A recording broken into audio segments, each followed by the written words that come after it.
গোদাম আছে। ছশো আছে নাকি এটা? তাহলে আনছি 8 টাকা হিসাব হলো। তাই দিব না বাবা, যাও না যাও। লোহাগুলো 22 টাকা করে কিলো নাকি? হ্যাঁ, আচ্ছা। আর টিন 10 টাকা।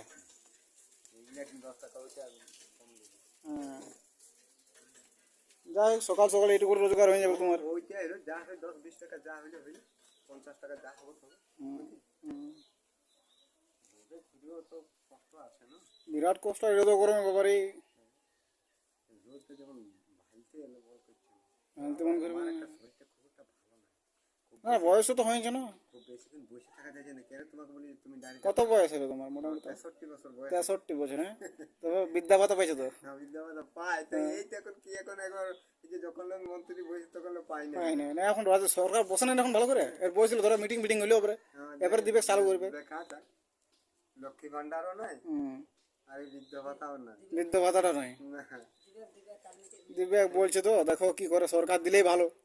গরিব মানুষের কত সাহায্য হয়েছিল। সাহায্য হইতেছিল না। এগুলো মেয়ে ছেলে কিনা হাতে দুটো টাকা থাকতেছিল, থাকতেছিল, ওদেরও মনে ফুর্তি হচ্ছিল, ওদেরও দুটো বাজার ছিল, বাজারে কিনতে খাইছিল। ভরসা